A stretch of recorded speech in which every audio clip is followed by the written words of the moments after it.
Здравейте! Днес ще ви покажа как да се регистрирате и да инсталирате прогресивното web приложение на мрежата.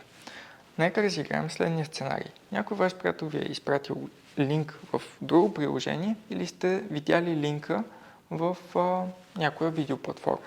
Отваряме линка и първото нещо, което трябва да направим е да изберем трите точки и да го отворим в дефолтния ни браузър чрез Open in еди си какво.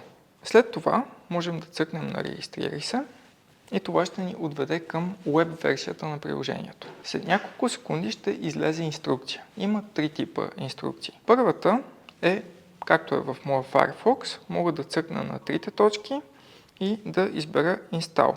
Ако ползвате Google Chrome, ще ви се появи директен бутон за инсталация. Като го кликнете, ви пита искате ли да го инсталирате, можете да изберете да и след това приложението се инсталира. И когато е готово, ще се появи на началният ви екран.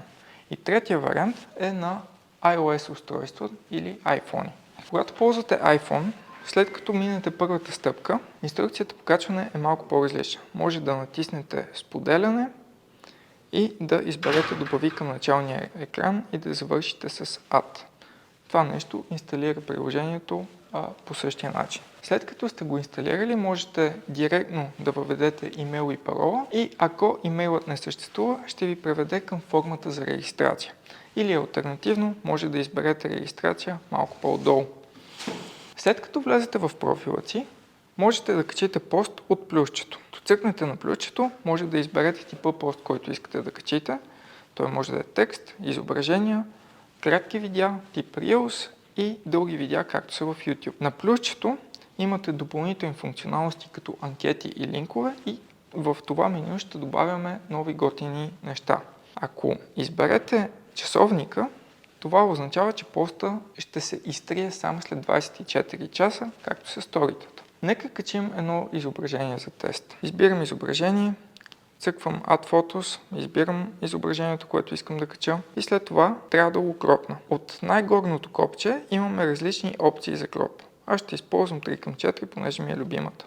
След това мога да запазя изрязването, като кликна на дискетката. Мога да напиша текст отдолу и да го публикувам. Излиза зареждачка и когато стигне 100%, поста е качен. Какво друго можете да правите в мрежата? Можете да качате ексклузивно съдържание от иконката с ракетката, което да е обвързано с абонамент към вашата аудитория. Можете да качвате продукти, физически и дигитални. Можете да качвате услуги с записвания за часове, за дати или от дата до дата. Можете да качвате статии, можете да качвате интерактивни курсове и програми. А последната иконка е с вашите запазени постове. Как да получавате плащания с карта за абонаменти и продукти чрез приложението? Можете да цъкнете на иконката горе в ляво във вашия профил и да изберете настройки на плащанията. След като изберете позволи плащане с карта, можете да следвате стъпките за създаване на свързан Stripe профил за търговци. Първоначално бутона ви ще бъде червен, на втора стъпка става жълт и когато регистрацията ви е готова, става зелен и оттам с двуфакторна автентикация, чрез код, единичен код в SMS, можете да достъпвате вашия свързан Stripe дашборд. Ами това е, не е чак толкова сложно. Очаквам ви в мрежата и ви благодаря. Чао!